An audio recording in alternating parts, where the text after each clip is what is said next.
Pam Bondi thought her mic was off. She leaned in, smiled calmly, and whispered a line she never meant for America to hear. But the mic was live, and it didn't miss a word. Sitting across from her was Congresswoman Jasmine Crockett, silent, steady, and holding a quiet folder that would change everything. What happened next wasn't a debate. It was a reckoning, caught on live television and impossible to erase. And when Jasmine finally spoke, she didn't raise her voice, because the truth was already speaking for her. If you've ever wished someone would finally be held accountable, like this video, subscribe, and tell us in the comments, have you ever been heard when no one meant to listen? The cameras weren't live yet, but the room already was. Not with noise, not with chaos, but with something older viewers know all too well, that unspoken tension that settles in the air before someone says something they'll never be able to take back. The studio lights glowed sterile and still, like they were waiting. The table at center stage, sleek, round, polished, looked like any other in any other debate show. But that morning, in that studio in Atlanta, this wasn't just another production.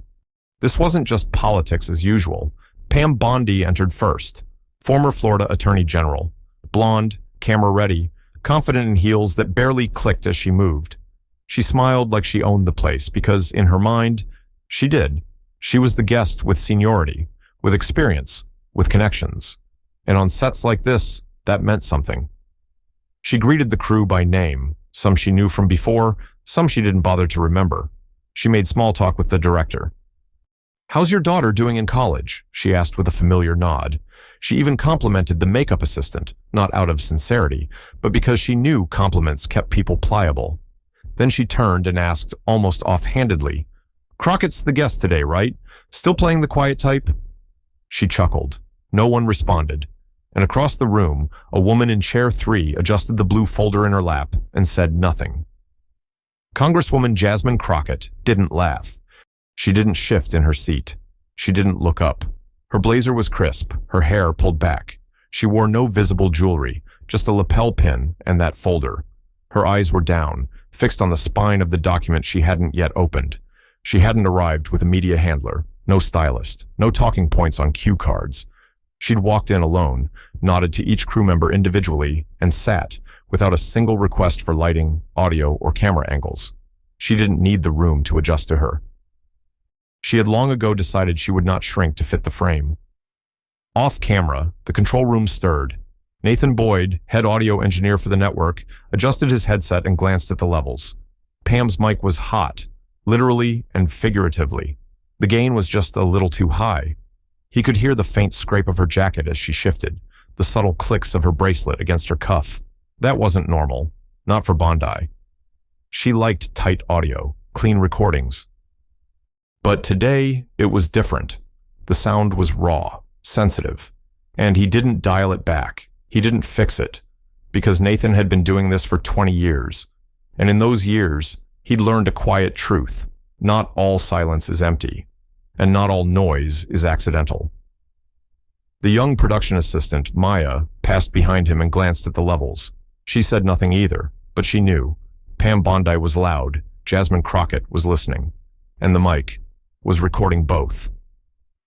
The studio's light bar shifted from blue to amber, 3 minutes to live. The host reviewed his notes: federal spending, border policy, culture wars, a segment about media bias, nothing unusual. Just another Capitol Table episode. 4 cameras, 1 polished set, 2 women, and a nation full of eyes ready to tune in. But inside the studio, something ancient and intimate was unfolding. Pam Bondi began to speak before the cameras turned on, not for the audience, for herself. She rehearsed out loud. "We can't let the left turn trauma into legislation. Feelings aren't policy," she muttered like a mantra. Her voice was flat, practiced, and her mic caught every word. No one stopped her, not the director, not Nathan, not Maya. Because sometimes, silence is the only way to let the truth be heard. 2 minutes. Pam checked her reflection in her water glass. Jasmine didn't move. 1 minute. Pam leaned in and, under her breath, smirked. "She'll probably cry if I push hard enough. They always do." The waveform on the soundboard flared slightly. Not loud, but enough. Jasmine remained still. 30 seconds. Maya's breath caught in her throat. Nathan adjusted his monitor, and Jasmine Crockett gently opened the folder. Not wide, not with drama, just enough. Inside wasn't a script, or a memo, or even talking points. It was a printout, single page, plain type. 3 names highlighted, 1 signature at the bottom, Pamela Bondi. And just like that, the clock hit 0. The red light blinked, and America was watching. "Welcome to Capitol Table," the host began, his voice calm and confident. "Today we're joined by former Florida Attorney General Pam Bondi and Congresswoman Jasmine Crockett to discuss the state of immigration policy and the rising tension across party lines." Pam smiled first.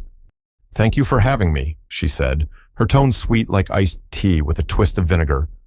"I think it's time we stop making space for emotionalism in politics. The border is not the front gate of a church. It's the front line of national security." Jasmine said nothing. She listened. The host turned. "Congresswoman Crockett?" She nodded once. Her voice was steady. "Thank you. I believe this country is big enough to make space for policy and compassion. And if empathy is a weakness, then American history needs a rewrite." Pam didn't wait. "Oh, history again," she said with a grin. "Funny how every time someone's asked for real solutions, they reach for a family story instead." She leaned back, crossing her arms. Then she did it. She whispered, soft, off cue, meant only for herself, or so she thought. "Always playing the victim. We know this game." But the mic caught every syllable, and the waveform on Nathan's screen trembled like a fault line under pressure. Maya froze. The host's eyes flicked between the 2 women. And Jasmine? She didn't respond. Not with a quote, not with a counterattack, not even with a glance. She simply took the page from her folder and placed it gently on the table. No dramatic reveal, no waving it in the air, just stillness. The host, out of habit, picked it up. He began to read, just a glance at first, but then his eyes stopped. Then widened, then scanned again. It was a media memo, dated, signed, from a pass Pam advised. Top line, use emotional triggers, force reactive moments, edit out poise, highlight tension, undercut credibility. And beneath that, target list, high visibility women of color. At the bottom, Pamela Bondi. Final approval, silence. Not even the cameras dared move. The host didn't say a word. And for the first time in her life, Pam Bondi didn't either. Jasmine reached for her water, took a slow sip, then looked up, not at Pam, not at the host, but into the camera, and said, "The question today isn't about immigration, it's about integrity. And before I answer anything else, I want to know, are we here to discuss solutions or to script stereotypes?" No music played, no cue rolled, just the sound of truth. Spoken not in anger, not in drama, but in stillness. And as the live feed rolled on, Twitter exploded, TikTok lit up, and Maya whispered the only words she could. This time, the mic stayed on. The paper lay flat on the table, not raised, not dramatized, just there, plain as day, unmistakable. The document Jasmine Crockett had slid forward didn't shout, didn't accuse, it simply existed. And in its stillness, it said everything louder than any voice could. Pam Bondi's eyes darted, first to the host, then to the paper, then back again, like someone trying to find the part of the story where she still had control. But it was too late. The red light on the camera was still glowing, unwavering. This wasn't behind closed doors. This wasn't a podcast that could be scrubbed or a quote walked back with spin. This was live. The host didn't move. His fingers trembled slightly as they held the page, scanning every word for context, for loopholes, for something that would tell him this wasn't what it looked like. But it was exactly what it looked like. A tactical memo with weaponized language. And at the bottom, a signature. No stamp. No disclaimer.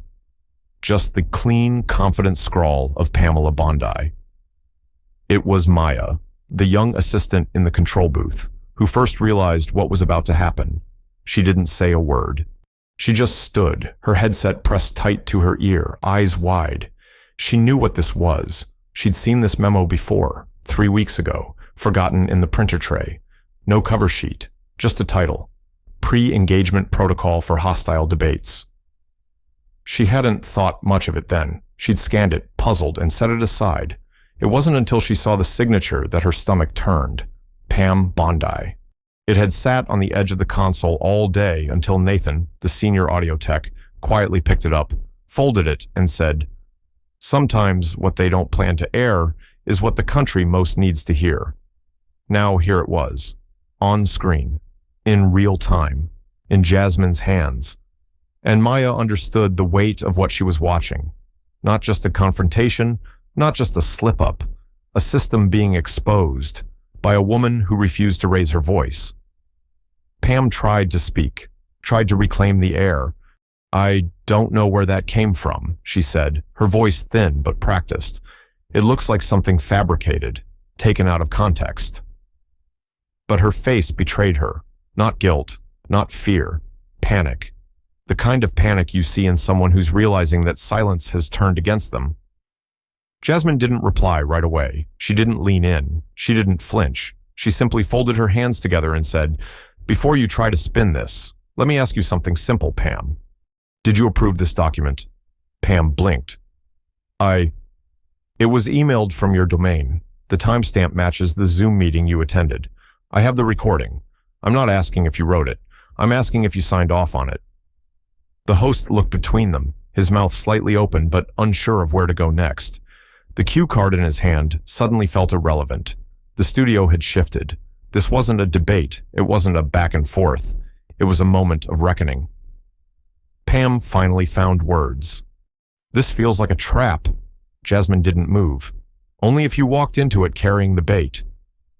The control room stayed silent. Nathan didn't reach for the audio sliders. He didn't mute the awkwardness. He didn't cut to commercial, because this was the sound America needed to hear, the raw frequency of truth rising above volume. In homes across the country, especially in living rooms filled with older viewers, the kind who'd lived through decades of spin, cover-ups, edited segments, and televised damage control, something pierced deeper than usual, because they'd heard this tone before, the one used to discredit whistleblowers, the one used to interrupt women, the one used to frame silence as weakness, when in fact, it had always been the deepest form of resistance. In a retirement home in Pennsylvania, a Vietnam veteran named Charles leaned forward in his recliner and whispered to no one in particular, she didn't need to shout, because the mic did it for her. Meanwhile, Pam, still grasping for solid ground, turned to the host. "This isn't the direction we were supposed to go. If there was a technical error, we need to address it." The host cut her off, not rudely, but with something unusual for him, quiet authority. "We're still live, Ms. Bondi." Pam's jaw tightened. And Jasmine? She opened the folder again. Another page, another receipt. This time, it was internal commentary on how to bait specific types of emotional responses during live broadcasts. Highlighted phrases: use heritage-based baiting when facing black female representatives. Interrupt within the first 45 seconds. Forces guests to recalibrate. When empathy is used, pivot back to data to delegitimize. And again, her name, Pamela Bondi. The audience watching at home wasn't just shocked. They were betrayed, because many of them had trusted Bondi, admired her for standing up to big names, defending conservative values, speaking boldly. But this wasn't bold, it was calculated, and it had just been read, word for word, into millions of living rooms. The host looked visibly rattled. He placed the second page down and asked, "Do you deny that these materials came from your team?" Pam didn't answer. She reached for her water but didn't drink, and Jasmine said, in a voice so low it felt like a breath, "Some of us don't need to be amplified. We just need the noise around us to stop." And for 15 seconds, it did. No one spoke, not on the stage, not in the booth, not in the comment threads flooding the live stream. Because that silence, that was justice in progress. That was the moment the system couldn't mute. In Chicago, Kenna, the woman whose mic had once been cut mid-broadcast for crying, watched from her kitchen. She closed her eyes and placed her hand on the table, whispering, "This is what it sounds like when you finally get the last word without saying it first." And across the country, that clip replayed, Pam leaning in, whispering, "We know this game." Jasmine sliding the folder, the host's hands trembling, the silence that followed, no music, no transitions, no escape. Just the truth, live and unfiltered. On TikTok, a 15-second reel hit 1 million views in under 2 hours. On X, the hashtag #BRL.MixStillOn trended beside Chasiam Truth Folder and Charles Crockett Moment. And in a small Baptist church in Alabama, a woman watching from the front pew during a community watch party whispered to her pastor, "I prayed for a day someone would speak without being silenced. I didn't expect that answer to come without raising her voice." The pastor nodded. Sometimes God sends a storm. Other times, he just leaves the mic on. Back in the studio, Pam finally broke the stillness. "I think we should return to the scheduled topics. This has become unnecessarily personal." But Jasmine interrupted. Not rudely, not loudly, just clearly. "It became personal when you approved a document teaching people how to discredit pain, when you decided dignity was something to be edited out, when you thought the system would always protect your whisper." And again, she looked into the camera, direct, unapologetic. But it didn't, because the mic wasn't on your side today. It was on the side of the people who've waited too long to be heard. For a moment, it felt like time had paused. Not the ticking of clocks, not the cameras, but the air itself, thick with a reckoning decades in the making. The kind of reckoning that older Americans, who had lived through every cycle of promises made and quickly edited, could feel vibrating just under the skin. Jasmine Crockett didn't move. She didn't gloat. She didn't grin. She simply waited. Not because she didn't have anything else to say, but because she knew the moment was saying it for her. Across from her, Pam Bondi finally leaned back, gripping the armrests of her chair. Her knuckles were white, her breathing slightly heavier than just a moment ago. She knew what was happening. The whisper had escaped her mouth, but now it echoed in places she hadn't prepared for. And the worst part? The mic caught it before she could justify it. The host cleared his throat, trying to re-enter the moment to do his job, restore structure, bring order to a segment that had gone rogue. But even he knew something had changed in the room. He didn't dare cut Jasmine off. Not now.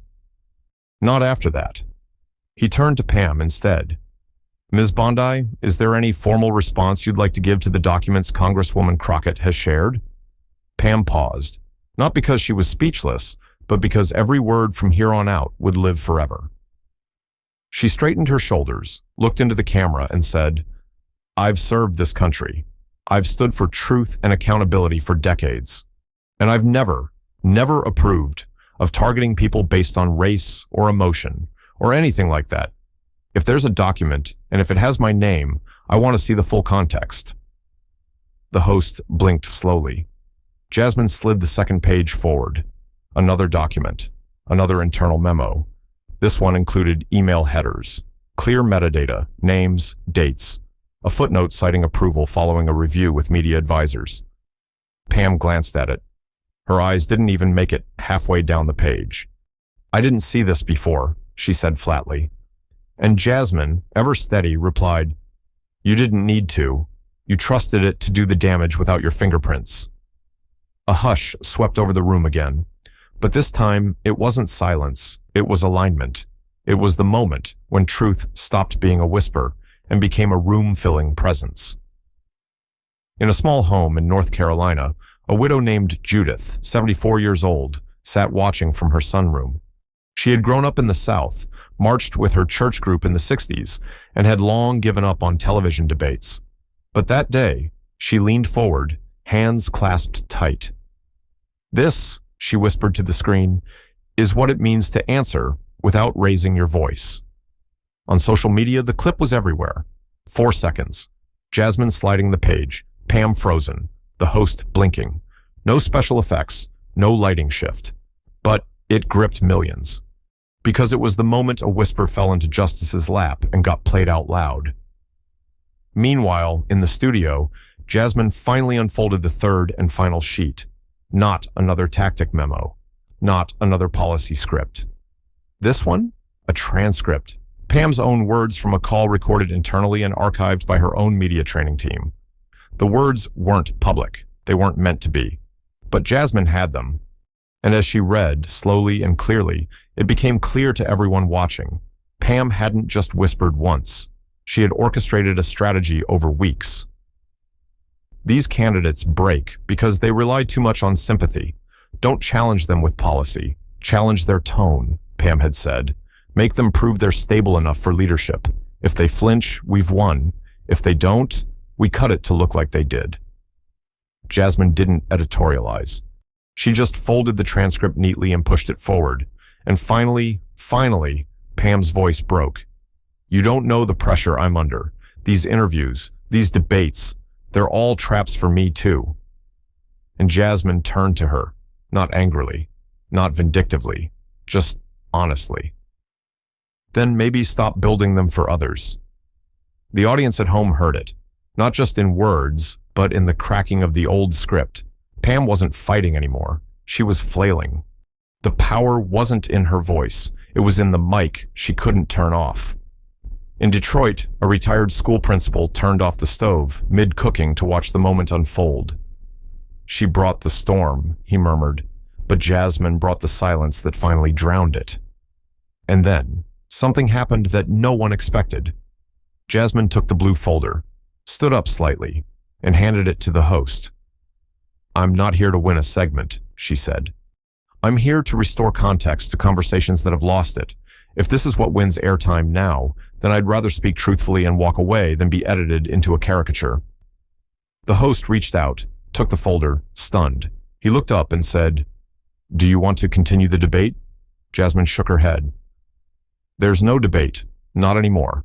There's only clarity, and sometimes that's enough. And with that, she sat back down. No flair, no declaration. Just a woman reclaiming silence as power. Pam didn't respond. She couldn't, because nothing she said now would matter more than what she'd said when she thought no one could hear. And the viewers at home, they didn't need convincing. In thousands of comments, viewers, many of them older, many veterans of debates both political and personal, wrote the same kind of thing. For once, someone let the moment breathe. She didn't fight. She didn't flee. She just let the truth sit in the chair next to her. I've waited 40 years to see a woman be disrespected and not have to scream to be heard. In the control room, Nathan wiped his eyes. He hadn't cried in years, not since Kenna's moment had been cut from the air, but this time, he didn't touch a single slider. He didn't sweeten the audio. He didn't protect the network. He just let it roll. And the silence that followed was the loudest accountability the show had ever aired. Outside the studio, the world hadn't caught up yet. People were still scrolling, still sipping coffee, still assuming the political machine would keep spinning the same way it always had. Noise over nuance, volume over virtue, sound bites over substance. But inside the broadcast building, behind that table of lights and microphones, a shift had taken root, the kind you don't see immediately, but feel in your bones. Pam Bondi had gone silent, not because she lost her voice, but because, for the first time, the system didn't mute the other side. Jasmine Crockett hadn't shouted. She hadn't raised a fist or thrown a single insult. She had simply opened a folder, slid 3 sheets of truth across a table, and waited for the silence to settle. And oh, how it did. The host, still holding the last document, blinked down at the signature line. His hands were trembling. It was no longer about mediating policy. This wasn't moderation. It was bearing witness. He tried to speak, tried to guide the conversation somewhere safer, but the camera had already picked its moment. And the audience? They were holding their breath. On television sets in retirement homes across Florida, former civil servants paused their chess games. On iPads in Arizona, Vietnam veterans sat alone in RVs, nodding slowly as they rewatched the clip. On a landline in Kentucky, one grandmother called another just to say, "Turn on the news. It's not what you think. It's real." Because the moment was spreading, unedited, uncut, uncontrollable. TikTok accounts that typically posted dance trends were reposting the same video. 15 seconds. Jasmine placing the last sheet on the table, Pam's face falling, the host looking stunned, no overlays, no narration, no soundtrack, just the raw feed. And that one quote. If empathy is a weakness, then American history may need a rewrite. A pastor in Birmingham posted the clip with a caption. She didn't preach, she didn't plead, she just presented, and the world stood still. Meanwhile, inside the control room, Maya, silent all this time, finally exhaled. She turned to Nathan, the sound engineer, and whispered, "You didn't cut it." Nathan shook his head slowly. "Not this time." "Why?" He didn't answer right away. Then, because someone finally said it without being interrupted, and the mic stayed loyal. In the studio, Pam Bondi was unraveling, gently, quietly, with the kind of unraveling that doesn't make headlines, but makes history. She didn't cry. She didn't flee. She just sat there, her hands folded over each other, palms tight, as if trying to gather the pieces of a moment that had already left the station. And Jasmine, still seated, still silent, still holding that space like a cathedral holds echoes. She looked into the camera again, not to win, not to jab, but to speak. There are moments in this country's history when people didn't speak because they were afraid no one would believe them. Moments where women, especially women who look like me, were told their truth wasn't tidy enough to make airtime. And when they finally spoke, their words got edited out before the commercial break. But today, no one cut the mic. She glanced at Pam, not to humiliate, just to bear witness. You didn't lose this conversation because of what I said. You lost it because, for once, you couldn't silence what you did. The host tried to speak again, but the moment was past him. The conversation had shifted from debate to confession. Pam leaned forward. Her voice was lower now, not performative, just exposed. I didn't think anyone would listen. I didn't think anyone would believe you over me. She stopped. Swallowed hard. I was wrong. And Jasmine? She didn't smirk. She didn't nod. She just looked away, down, softly, like a teacher watching a student realize the lesson wasn't about grades, but about grace. In that moment, something else happened. A studio intern, barely 19, new to politics, walked behind the cameras, holding a tablet. He whispered, "Ma'am, this clip's already over 2 million views in 45 minutes. Pam looked up, shocked. The host leaned closer. "Do you want to issue a clarification before we close?" And Jasmine, before Pam could speak, softly added, "This doesn't need clarification. It needs reflection. And America's already doing it, without us." On Twitter, the hashtag #ThatYas folder of truth replaced every celebrity trend. On CNN, MSNBC, and even Fox, anchors quoted Jasmine's line about empathy and history. And in Facebook groups filled with veterans, teachers, pastors, and nurses, the comments weren't about party lines. They were about being heard.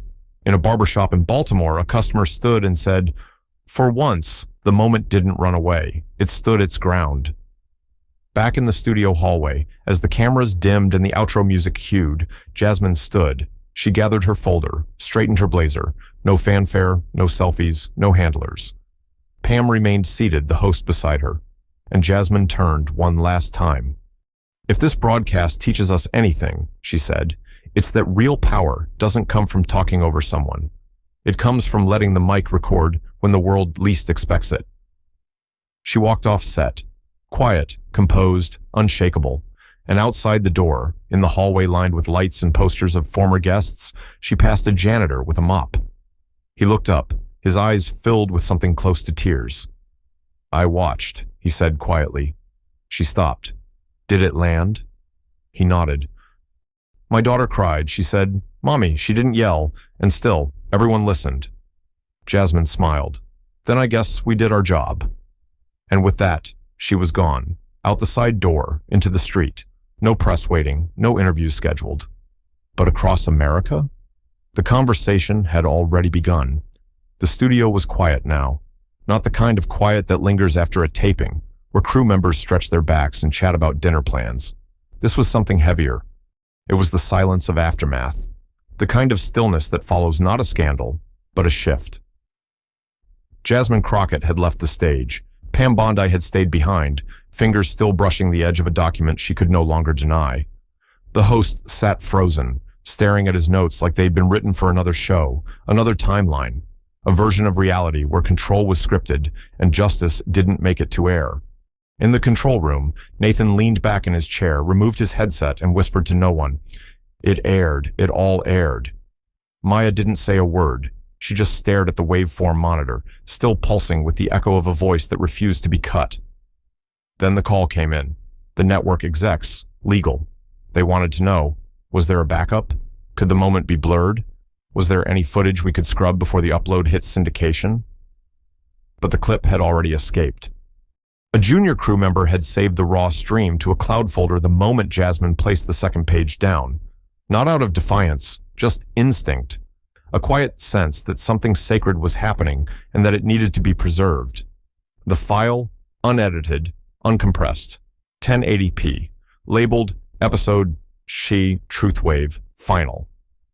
By the time legal cleared their throats, the internet had already done its job. YouTube, 1.4 million views in 6 hours. Reddit, trending in RR politics, RR news, and RR black ladies. Facebook, shared by veterans groups, church communities, and even a retired teachers union in Iowa. And the comments? They weren't about left or right. They were about something older, something truer. My mother raised 6 kids in silence. Jasmine's calm felt like her voice. I served in Desert Storm. I've watched 1,000 hours of political grandstanding. This is the first time I rewound a moment and just sat with it. She didn't demand dignity, she expected it, and the mic agreed. Meanwhile, back in the building, Pam Bondi finally stood. She gathered her things. The folder she hadn't brought, the one Jasmine left behind, still sat in the center of the table like an unlit candle at a vigil. She didn't touch it. She didn't say goodbye. She walked out the side door and into the parking lot, where her black SUV waited, engine idling. The driver looked up, hesitated. "Everything okay, ma'am?" Pam stared straight ahead. They didn't mute it. Then added, almost to herself, they didn't mute her. Inside, the host closed his binder, his voice still trembling as he signed off the air with a sentence not on the teleprompter. Sometimes, the segment we remember isn't the one we wrote. It's the one we weren't ready to hear. The next morning, at 7:02 a.m. Eastern Time, a single sentence appeared on X from Jasmine Crockett's verified account. Truth doesn't raise its voice. It just waits for silence to make room. It was reposted 70,000 times in an hour. Later that day, CNN invited Jasmine for a post-broadcast interview. She declined. So did MSNBC. So did a documentary crew. So did NPR. She said only this. The moment wasn't about me. It was about finally letting the mic tell the truth, uninterrupted. And people listened. In a school auditorium in Mississippi, a civics teacher played the clip for her 10th grade class. In a church basement in Ohio, a Bible study group watched it twice, and then prayed not for Jasmine, but for everyone who had ever been silenced. And in a senior center in Tulsa, a woman named Eleanor, 85, retired court clerk, stood after the viewing and said, "I watched 50 years of hearings. I filed thousands of legal documents. But today, I saw justice not from a gavel, but from a woman sitting still." Fish out, across the country, people who'd long been told they were too quiet, too emotional, or too hard to follow began reposting the moment. This is for every time they talked over me. This is for my mom, who couldn't speak English in court, but still carried truth in her bones. This is for every time a microphone was turned down just before someone said something that mattered. 6 days later, the network issued a statement. Not an apology, not a denial. Just a line at the bottom of their weekly email blast. Last week's Capitol table has been removed from syndication due to internal review procedures. But it didn't matter. The episode had already become uncancelable. A journalism professor at NYU scrapped his lecture on media ethics and played the uncut episode to his students. At the end, he posed a single question. Should truth be earned or simply heard? A girl in the back row, barely 19, replied, "It should be heard." especially when it's said quietly. Weeks passed. The news cycle turned, but not for everyone.